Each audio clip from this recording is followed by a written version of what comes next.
There are 6 main categories of tea, and one of them being oolong teas. Oolong teas have the most diversity in flavor profile and color, and that's what we're going to dive into on our episode today of Let's Talk Tea. I hope you can join me. Hello, tea lovers! Welcome to Rebecca's Tea Cozy, where we share a love of tea and other things that are cozy to nourish our bodies and our souls. In this series of Let's Talk Tea, we've been focusing on the types of tea that are varied based on the level of oxidation that the tea is allowed to go through. Remember, oxidation is the process that either keeps the leaves very green or allows them to interact with the air and turn brown, creating a darker, richer flavor. So oolong teas are very special because they sit between green tea and black tea. Oolong teas are made by the same process that teas undergo, but a big difference of oolong teas is that they're allowed to oxidize either at a very low level, around 10%, which keeps it closer to a green tea profile, or whether they're allowed to oxidize almost fully up to almost 90%, and that makes it a little bit closer to a black tea, or any level in between. The other special thing about oolong teas is that they go through a roasting process. They can be lightly roasted, or they can be roasted at a higher temperature for a longer period of time, making a more intense flavor. Oolong teas are typically roasted over charcoal, so it creates a nice, warm, deep, rich flavor in the tea leaves. The most popular oolong teas come from mainland China, and there are 4 distinct regions that are very well known for their oolong teas. But tea was also carried right across to the island of Taiwan, and so there's also very well-known oolong teas that come from Taiwan as well. And of course, as we've learned, a variety of other countries and tea producers have been learning how to produce some of these different teas. And so you will find oolong teas from other regions as well. But China is where they've originated, and Taiwan is the second best known area for producing high quality, wonderful tasting oolong teas. Also, as a side note, oolong teas can be spelled in 2 different ways. So you'll see either of the 2 spellings, they both refer to the same type of tea. Oolong teas go through a very similar process as the other teas that we've been talking about, and we're going to review that process now. So this process should look very familiar to you if you've been watching the other episodes of Let's Talk Tea in this series. And just like other teas, obviously, oolong teas need to be plucked from the tea plant. Now, the difference with oolong teas is a lot of times they have 3 to 4 leaves and a bud, or no bud because the leaves have now been to the point where it's unfurled. So oolong teas have a little bit more maturity in their leaves. That also means that the caffeine content may be a little different because if you remember from one of our other episodes, the more mature the leaf, the less caffeine because the less need to fight off pests and bugs that are going to eat those delicate, fresh young leaves. So oolong teas have a little more generous plucking, not as fine and delicate, especially like a white silver needle. However, prior to packaging and sorting, the tea leaves will be sorted to make sure that all of the branches or pieces that are less desirable are removed from the final product. After plucking, oolong teas go through a lengthy withering process, and they're allowed to wither either under the sun or on bamboo trays in a controlled environment. And there's also then a rolling or a shaking process. And this is what bruises the tea leaves, causing them to rupture the cell walls, which then interacts with the air, causing that oxidation process to occur. So they're allowed to shake and then left to oxidize, shaken, left to oxidize. So there's a long period of time. And again, it depends on how much oxidation the tea farmer wants these leaves to undergo based on the flavor that they're trying to create. So after they've oxidized to the point that is desired, they go through a firing process, whether it's pan fired in a wok or heated in another way. It stops the oxidation process.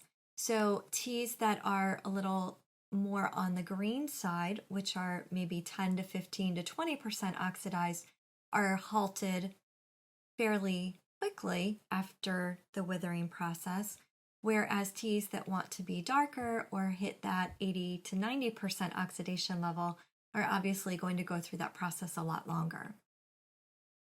Now, again, there's a rolling, firing process that we've seen in some of the other teas where it goes back and forth between those stages until the desired effect is achieved. And again, oolong teas are roasted, usually over charcoal, and so the intensity of the roasting process will significantly impact the flavor of the tea as well. The other interesting thing is some of the oolong teas that I have and that I've also read about is that it might be roasted and then the tea leaves set aside and stored for about a month and then brought back out to roast again and then put back to store for about another month and then brought back to roast again for that final roasting and drying phase before sorting and then packaging for the consumer. So that slow roasting process gives time for the leaves to let go of some of that intensity flavor of roasting. So it's kind of a slower process to allow the tea leaves to be a little more mellowed in their roasting flavor. So there are so many different ways to achieve an oolong tea, and that's what makes this category so diverse. So since the teas undergo either a very short oxidation process, then they may have more of a floral or a grassy or a clean note, similar to what you would find in a green tea. And then all the way up to higher oxidation processes where it's a lot more intense or richer, similar to a black tea. So you're going to have more malty notes or warm spicy notes or deep honey flavored notes. And then, of course, everything with the range in between. The other interesting thing about oolong teas is the shaping process that they go through. You'll find some that are more in a strip format, such as this oolong tea. You can see it's long rolled strips.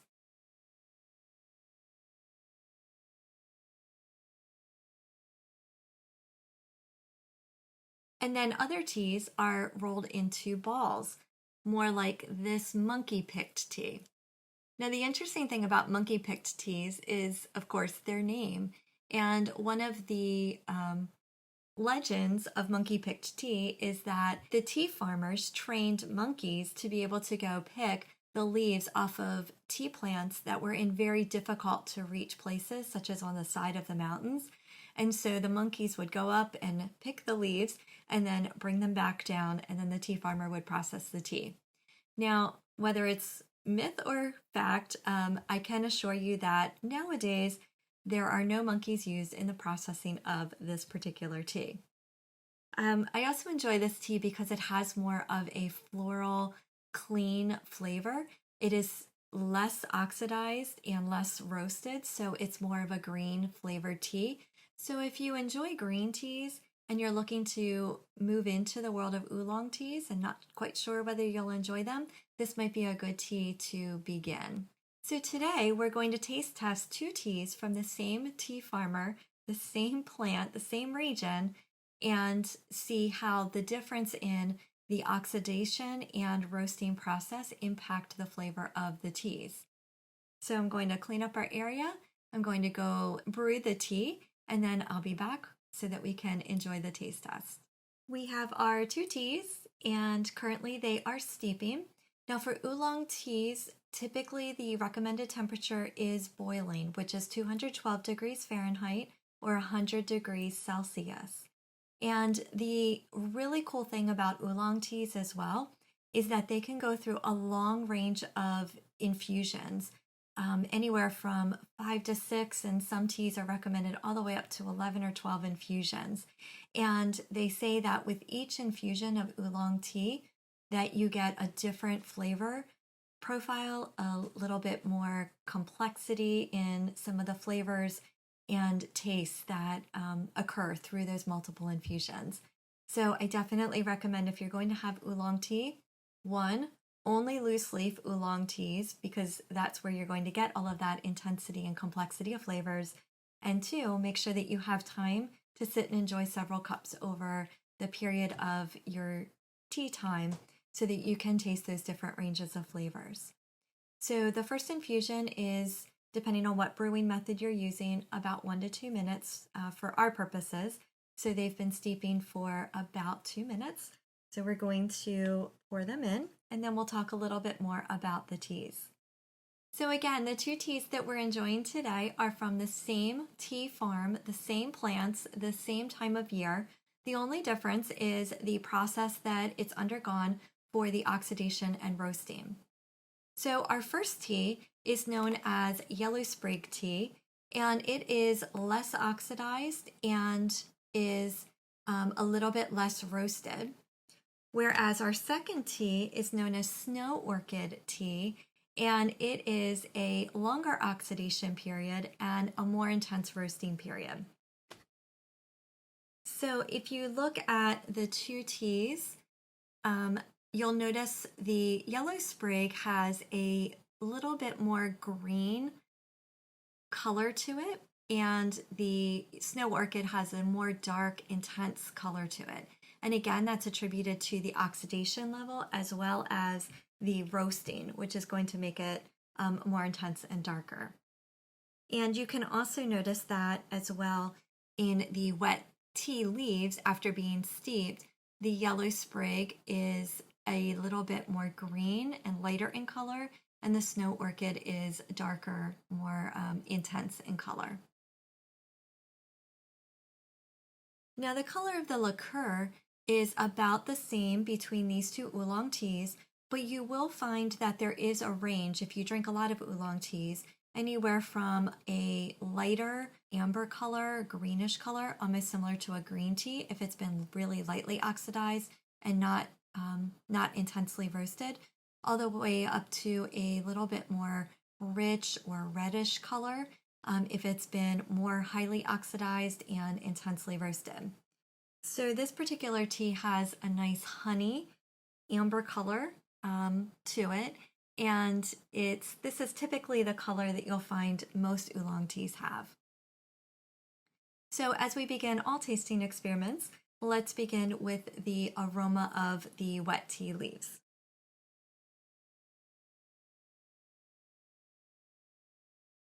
This one has a sweet but a floral smell to it. Kind of like a sweet gardenia or an orchid, where it's really pleasant and bright, but a really sweet smell. A light, fragrant. So the snow orchid, which has been more oxidized and more intensely roasted,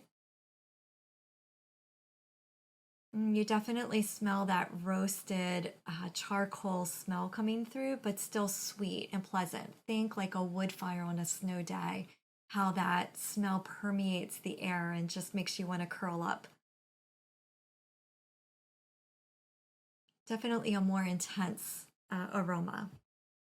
So let's see if that comes through in the flavor of the tea.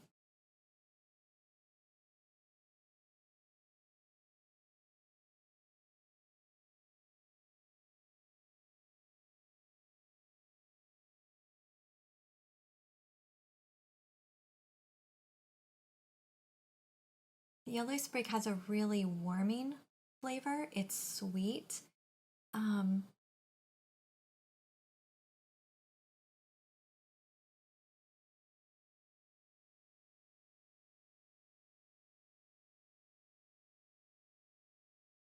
I taste that floral, like a gardenia, where it's an intense flavor, but a sweet, refreshing flavor.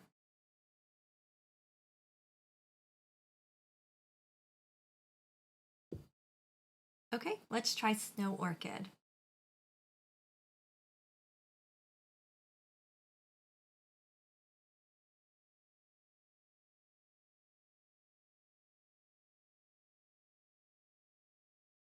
It still has that sweetness, but there's definitely that more roasted flavor behind it, that charcoal flavor. Again, think curling up to a fire in the middle of winter.